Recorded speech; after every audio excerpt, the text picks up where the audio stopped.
Разговараме со Стојан Велков Трн, актер, активист, човек кој што, како и многумина други уметници, решил дел од својот човечки и професионален потенцијал и изграден интегритет да го вложи и во општествено корисни активности, овој пат активизмот, што ти го тераш веќе можеби 8 години, за ненасилство на животната средина.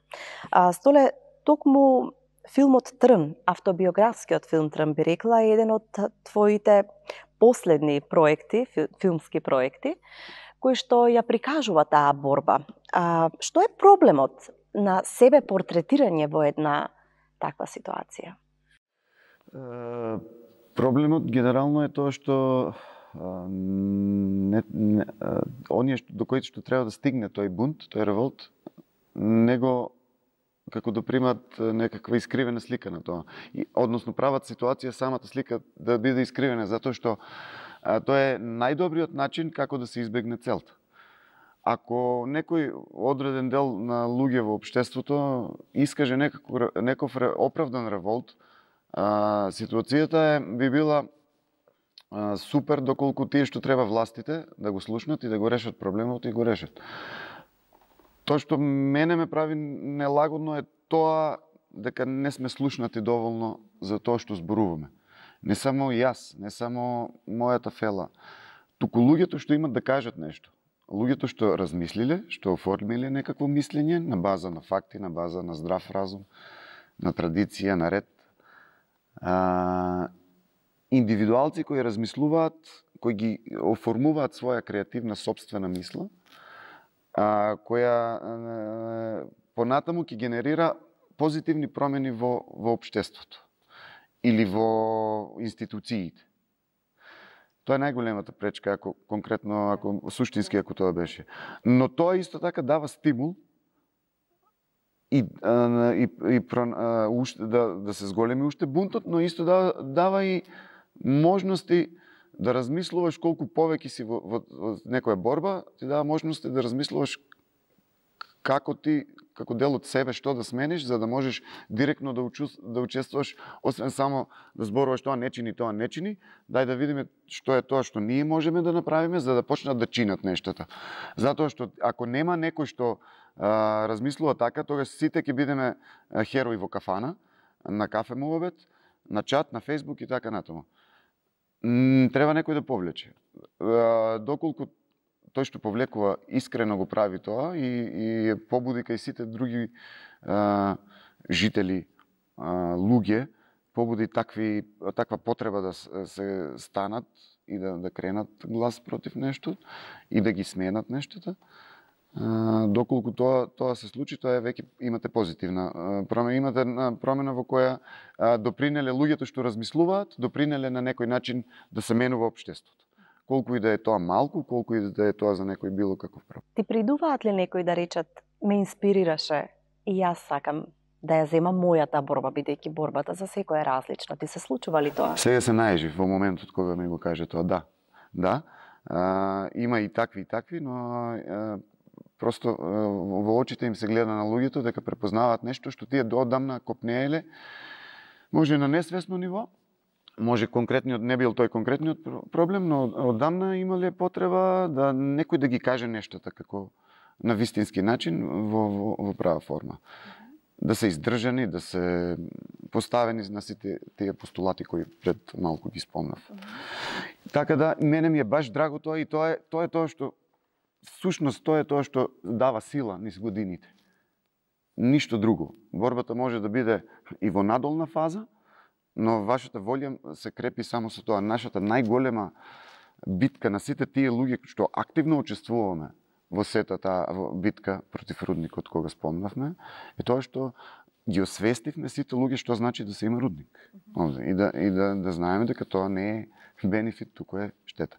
Во таа битка учествуваме сите, дури кога разговараме, а на маса или да не зборувам за официјални прилози и така натаму, вашата задача која беше и која се уште е, но најдобро е кога преку акција. Не е само разговор, туку преку акција да се направи тоа. Така.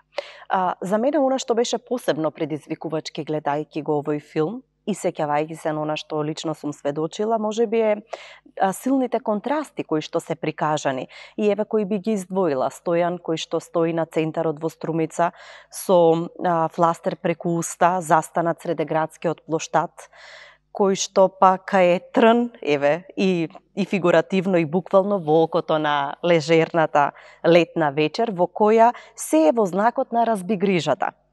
Долги шетање на корзото, преполни кафулиња наоколу и од друга страна, портретирање на селскиот живот, една тотално вообичаена семејна фотографија, би рекла, 3 генерации се во пченкарната нива. Како се гради таква филозофија на животот, Стојан, која осцилира од обработка на земјата до протестирачки платформи? Во одлуката да се впуштиш во нештата. Само така. Инаку, претешко е да си замислуваш дека ќе работиш 5 работи одеднаш, во кои треба да си внесен, можеби не цело време во сите, но тука се вибрираат, ти се овде постојано. Но ако се впуштиш во нешто, потребата е тоа што ги прави нештата. Потребата и одлуката да се впуштиш во нештата.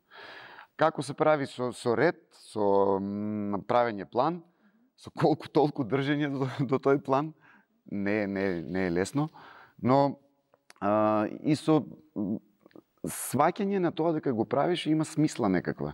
Дека таму некаде има некакво светло кој можеби ние сега не можеме и да го видиме, но веруваме дека има, се надеваме. И во целосна внесеност во нештата. Без целосна внесеност во нештата, јас не знам, за секој тоа е различно, но тоа е некакво активно учество во тоа што ти произвеле мислите или си слушнал како добра мисла. Велиш држање до некој план, тоа беше прилично голем план. Ако се навратиме дека сигурно цело лето во текот на неколку месеци се случуваат тие протести со молк, ти придуваа луѓе, знаеме дека се приклучија и други струмичани, и што читаше на оние што минуваа, нели ги зборуваме тие мигови на разбигрижа.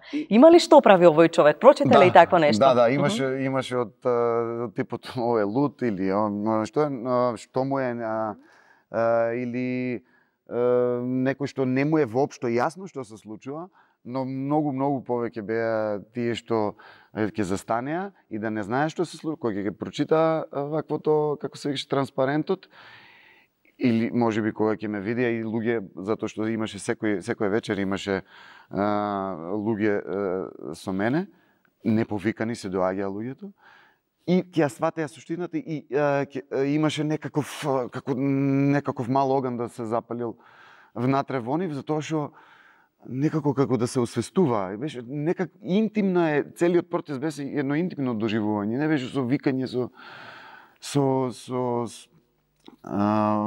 мегафони. Повеќе перформанс би рекла. Да, тоа беше израз на еден актер, на еден човек кој што израз на немоќта да бидеме слушнати. Затоа што во еден момент си велиме, зборуваме, што правиме, значи зошто никој не слуша? Зошто од таа страна во различни фази сме биле во битката и јас и доста време правев, пред да се случи тој молк, правев молбет со луѓе и од Здрава Котлина и други пријатели. Практично увидов дека сам треба да го направам тоа, затоа што не можеш некој да го натераш затоа што од различни причини, да не ги набројуваме, човек може да не се согласи да протестира на тој начин како што вие мислите дека треба. И тоа повлече повеќе народ отколку да повикував народ. Не се случи природно затоа што бев таму. Минуваат годините, протестот и отпорот и твојот активизам се менува, кога се виде ти измонтиран во тој филм, се прашали што се поминало? Какви прашања ти минува кога ќе се видиш и во полето, и како татко со своите деца во дворот, и овде, и на штиците, и на протестите во Скопје? Што се си помислуваш? Ова ли е мојата борба? И јас, имам такви прашања. Можеби пресубјективно, се разбира, пресубјективно сум го гледал филмот но немам, вие сега кога зборувате ми стварате слика дека како да посебни луѓе во сите 5 дела има. Тоа е многу, тоа се всушност многу идентитети кои што сите ние ги носиме во себе и во различен период биле во фокус. Да, Но ти дали вака имаше некое соочување? Како се почувствува кога се види низ окото на продуцентот, на режисерот? Ми беше убаво затоа што делот,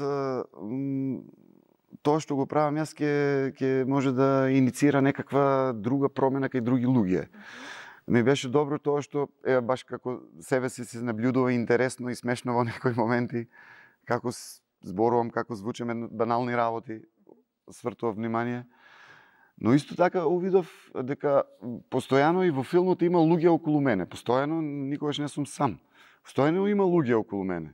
Значи некаква радост ми донесе тоа затоа што кога сте во секојдневна комуникација, кога не ги гледате нештата, нели? Немате чувство, нели, не ги одделувате нештата. Вака кога сте одделени, гледате дека постојано има некој со кого ти ги правиш нештата. Ми е криво само дека во тој филм не влезе, но тоа беше видување на режисерот преку Трн, а не преку општата борба, не влегува некои приказки и луѓе од борбата против рудникот. Не беа застапени, можеби, како слика во филмот. Тоа ми е само единствено како нешто што... Мене ми остави посебен впечаток и од филмот, и од тоа што се случуваше на сцената по филмот, по премиерата, и од она што го гледав изминатите години, присуството на твоите деца во твоите борби. Да. Па, начинот на кој го водите животот, дали одите во планина или дали одите на рибарење, секако ги вклучувате и децата во тоа. И што те прашуваат кога ќе ги носиш на протест?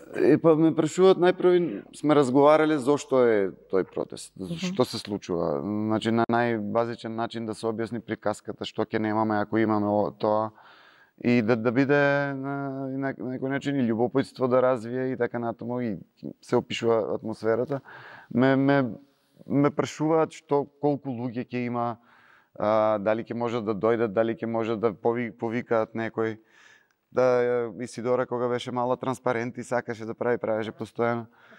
Вклучени се цело време нашето семејство, и кога се сакаме и кога се расправаме, е присутно цело време овде и се вклучени во тие муабети, нели, кои се сепак за преднивни уши. И некако некои работи природно доаѓаат. Баш како што спомнав.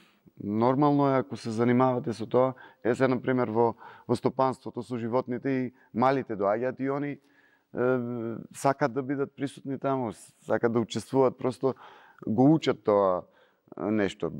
Тој што свири музика, тој што е музичар, неговото дете ќе почне со некој физор.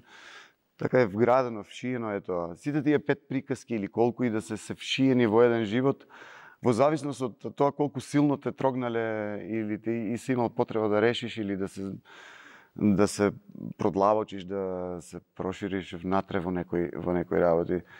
И најголема од преска имам една мисла, сакам да ја кажам, кога ме прашуваше за плоштадот, што значи дека кога луѓето минуваат покрај тебе, како некаква река, дали понекогаш се чувствуваш како невидлив, понекогаш се чувствуваш превидлив, како сите да гледаат во тебе, но главното е тоа да разбереш дека ако сакаш нешто да правиш, дека мораш да се согласиш прво каде си.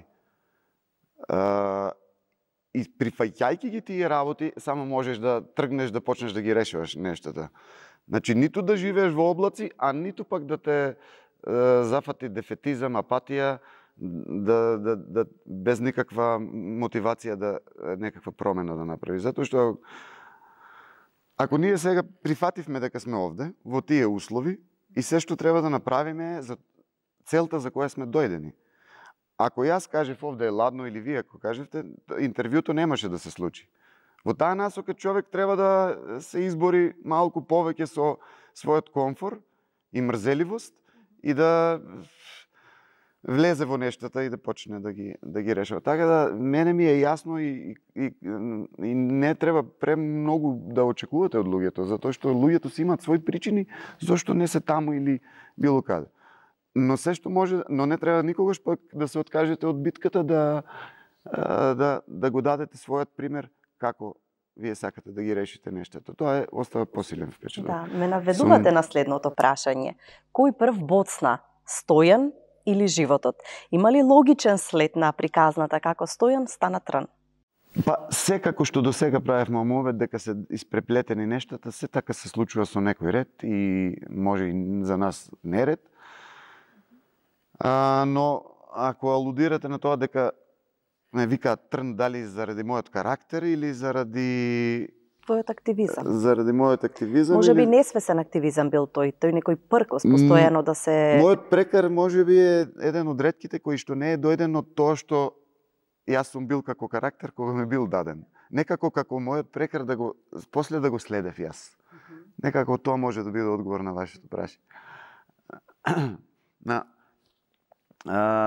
Беше тоа интерна за Фраканција една, но Трн после и за мене некако почна да во текот на таа битка, почна некако да се освестува. Сакаш да кажеш дека се трудиш да станеш достоен на Трн? Да, веќе. Се трудам. Нема да излезам од скулптурата Трн. Сакам да кажем дека некако ме карактеризирал некој несвесно кога се појавил тој Трн, да не било нешто свесно во тој момент, но сега гледам дека имам доста заедничко со мојот прекар. Си бил ли некогаш во животот конформист или од секогаш имало во тебе нешто кое што е бунтовно, што бара логичност или што бара правда, да речеме, некој мал Калимеро може би чучнат? Конформист... Помирен, не мора да биде толку строго сватено, поверен со тоа. Да, сум имал периоди кога сум оставал нешто да се случат, но од секогаш пак ми се вртат мисли низ главата и кога бев дете, ако некој се расправа, се тепа, бев тој што притрчува прво да раздели. И некако, и може би, тоа вртоглаво влегување во проблемите и е на своја штета доста често. Но јас сум така скорен, не ми е тоа првенствено да го мислам. Затоа што ако нешто е силно внатре во тебе, и ако не те остава да спиеш, и ако не те остава на раа, тоаш мораш да почнеш да го решаваш тоа. И тоа е тоа.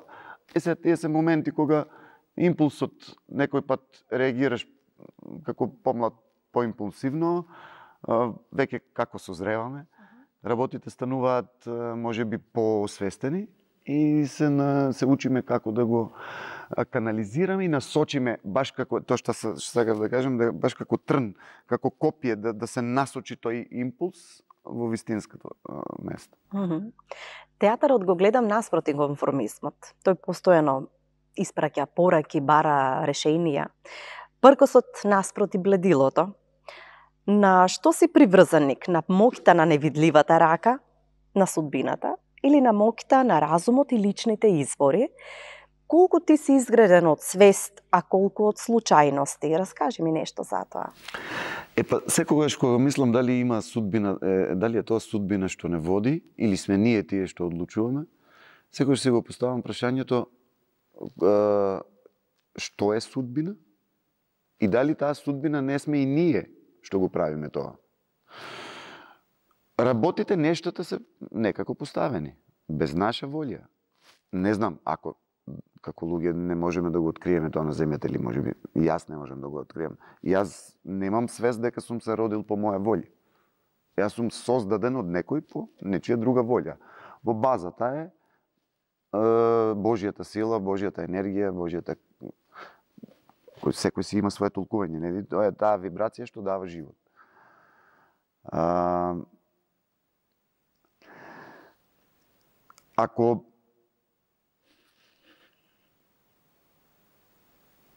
Ако таа вибрација, ако вие прифатите тие околности во кои што сте и решите да внесете ваш удел во целото, тогаш и вие сте креатор на својата судбина, или на судбината на другите.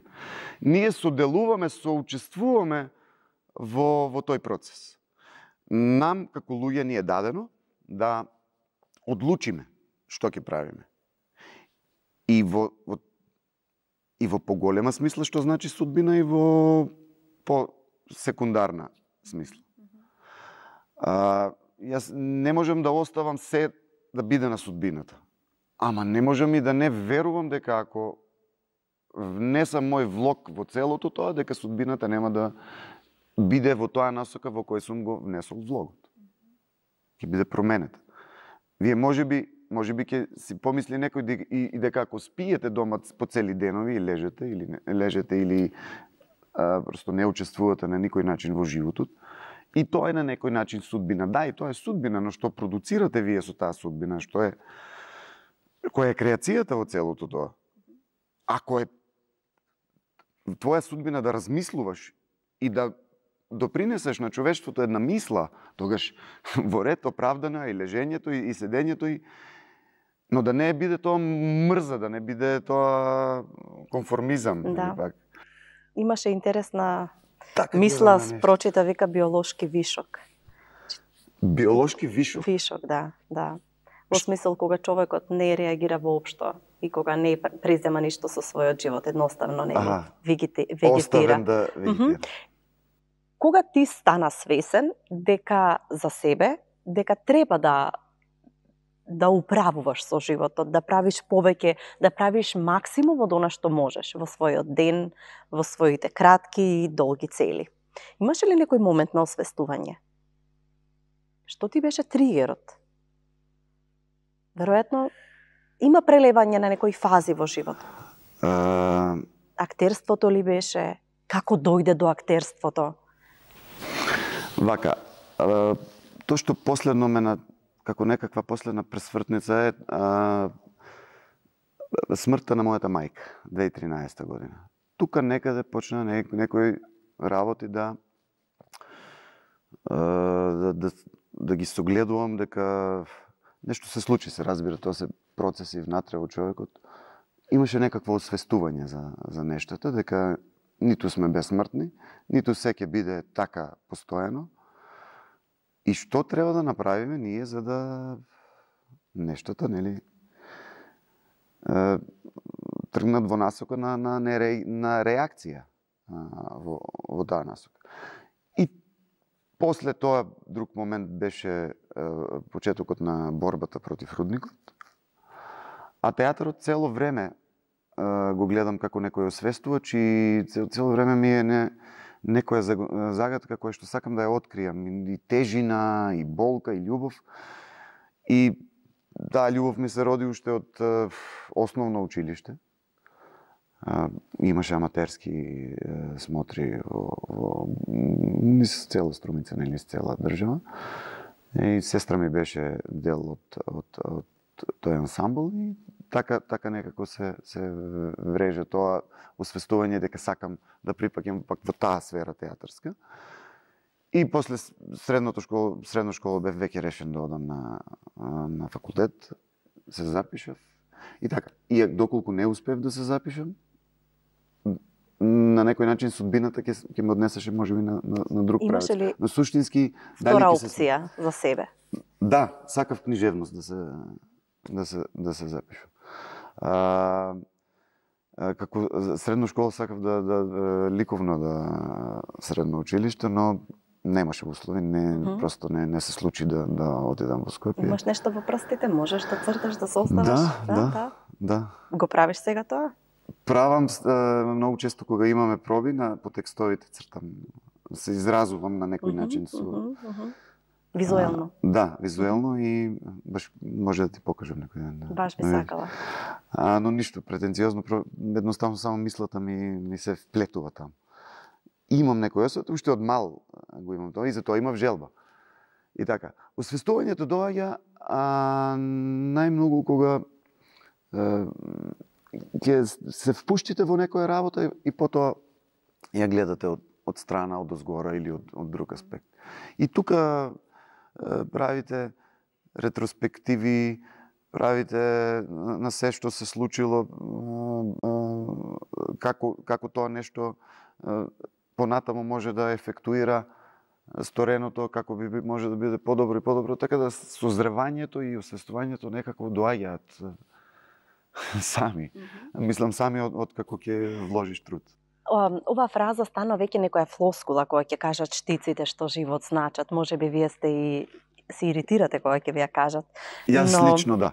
Да, верувам. Јас лично да. Но како изгледа тој живот на штиците? Претенциозно ли е ова фраза во услови кога театарот е на маргините, со услови во кои што функционира, со начинот на финансирање, со кубурењето постојано да се направат од финансии за една представа 3, да постојано да се прават отстапки само за да има и така натаму, и како изгледа тој живот? Во последно време, сега ќе зборувам за моите последни размислувања во последен период. Да. Баш ме иницира тоа што кажеш штиците што да, живот значат. Да, те молам да ми објаснеш зошто тебе те иритира. И мене ме иритираше кога ја пишував. Затоа што е употребено во во секое можно спомнување за театар. Затоа што тие луѓе, повеќето луѓе кои ја употребуваат не го знаат значењето на тоа. Од неукост, од некадар, не знам. Па да, од недоволна внесеност во нешто. Неоткриеност.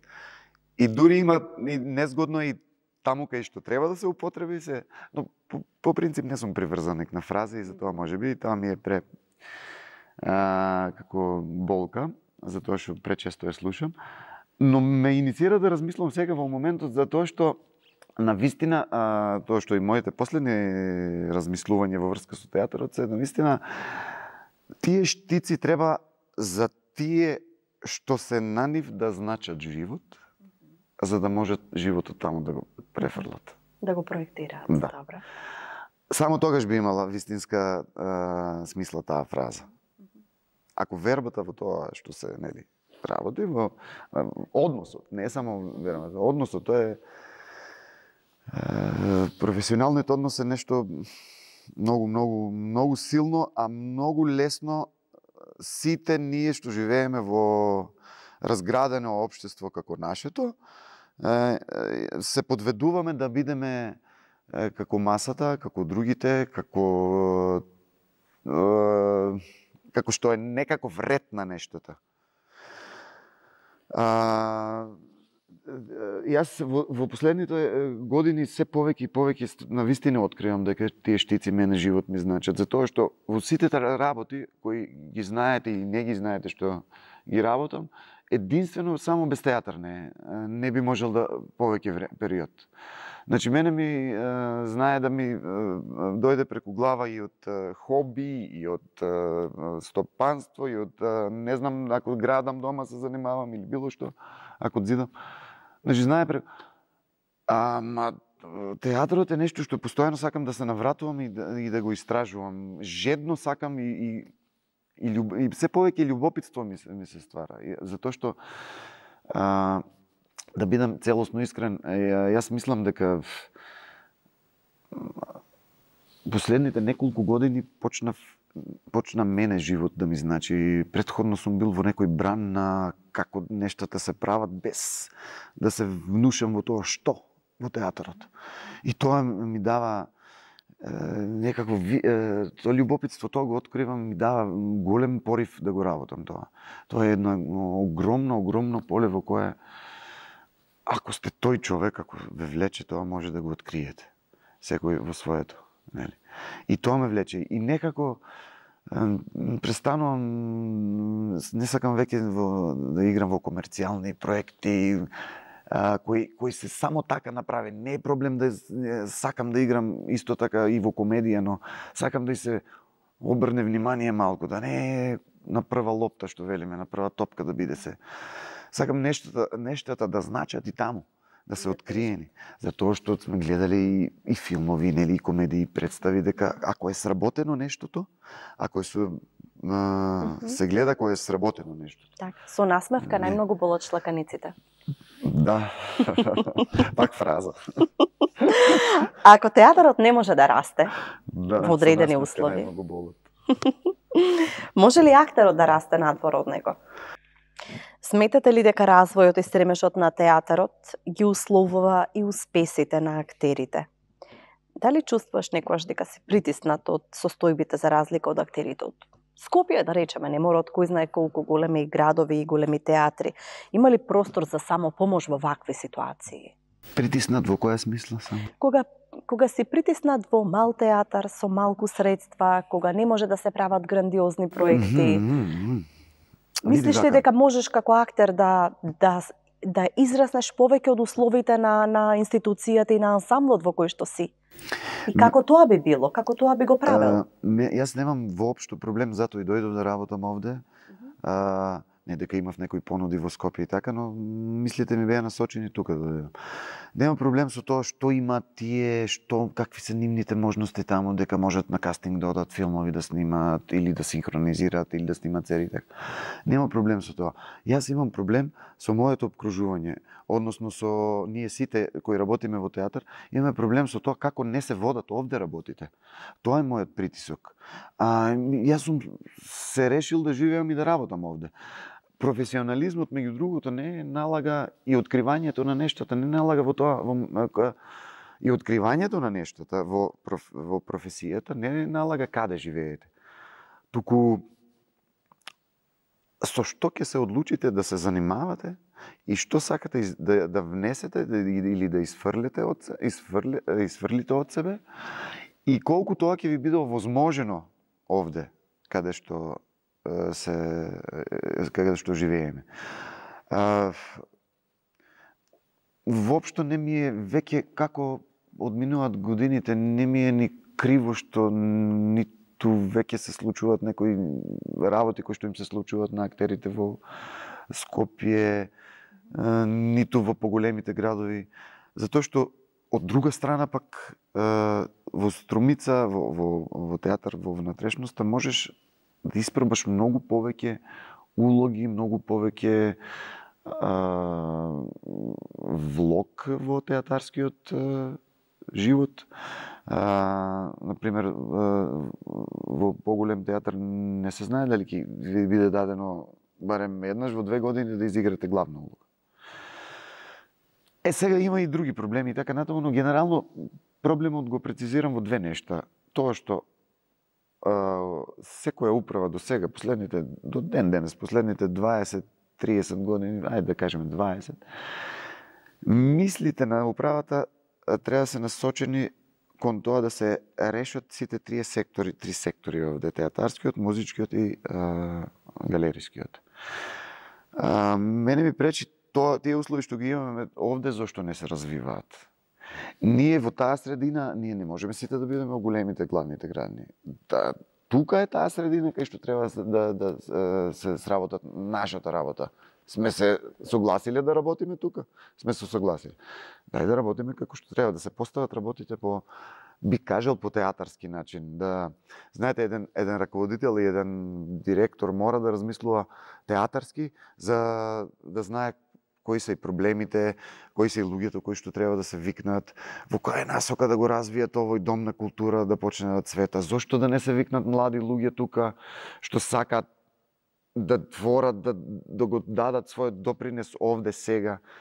Затоа што има прекрасни примери и во било која, како се вика, уметност во Струмица, дека имаме бисери на луѓе кои што творат и создават прекрасни творби во било која сфера. Зошто тие луѓе кои онака овој дом на култура треба да ги има, треба да ги прави по статут и по закон, треба да ги прави. Зошто не се случува тоа? Мене тоа. И сега ја се прашувам како да реагираме на тоа. Што да правиме? Како да ги натераме тие што ги поставуваат луѓето за директори, како да ги натераме да размислуваат дека е многу подобро за сите нас, па и за нив вклучително, нештата да си дојдат на свое место. Јас како да одам во дистрибуција да бидам директор, те молам, кажи ми. Како јас ќе се чувствувам таму кога не знам ништо во врска со тоа? Не е битно да биде актер директор, битно е да сака, да има некои способности менеджерски и да сака да слушне. Не имаме проблем како да не сакат да не слушнат овие луѓе што се поставени за... Зошто не слушнат? Зошто не... Кому му е убаво да работиме во гадно, кому му е убаво да крцкаат столчињата.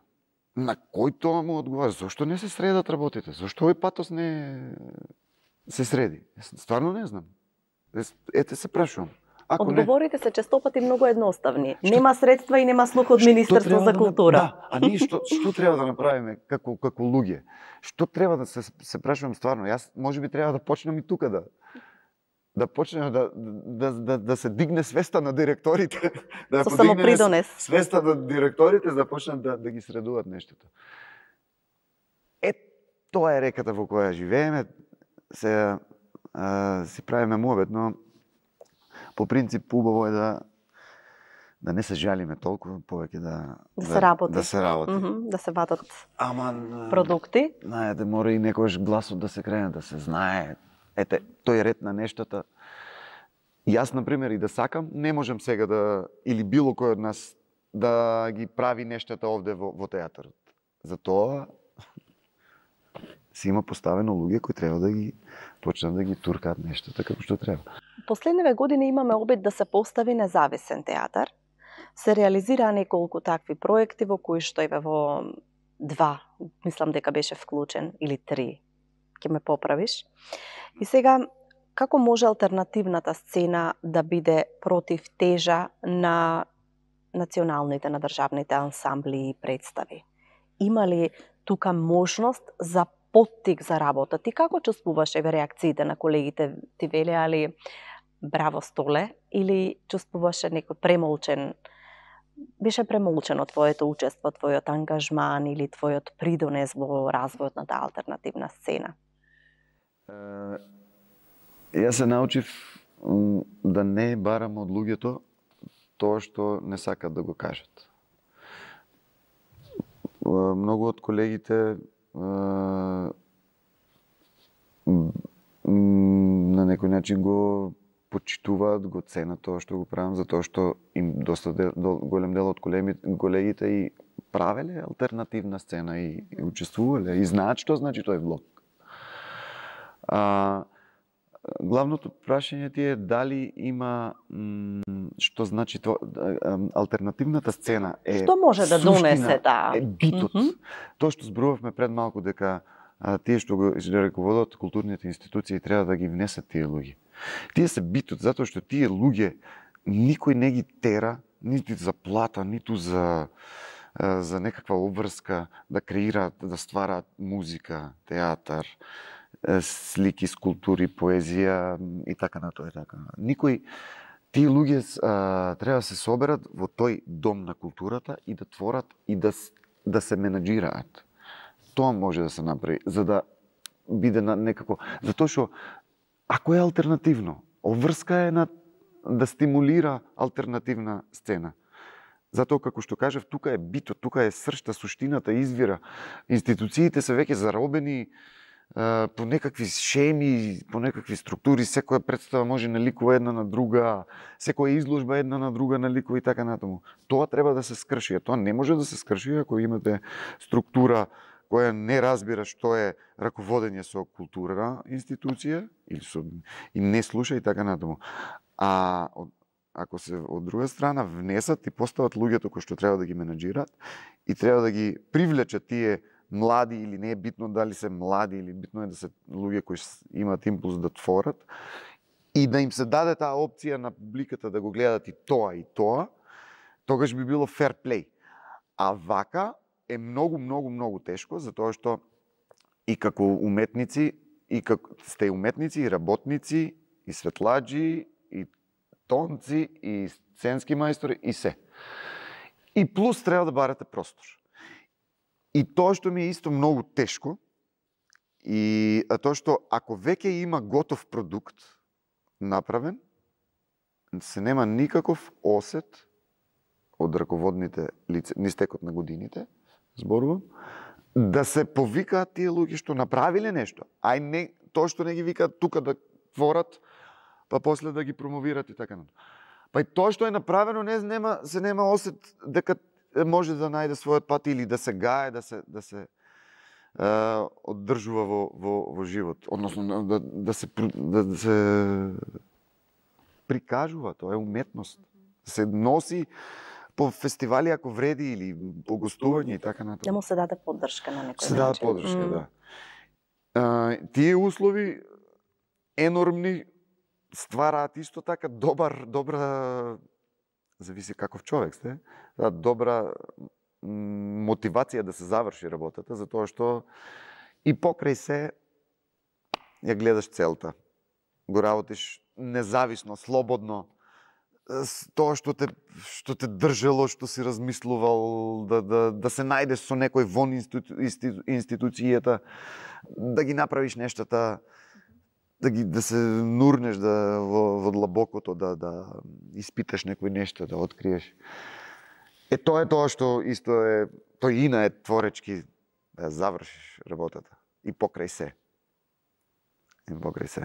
И карти сами продаваме, и наоѓаме простори сами. Кај ние игравме во ресторан, да, Ројал.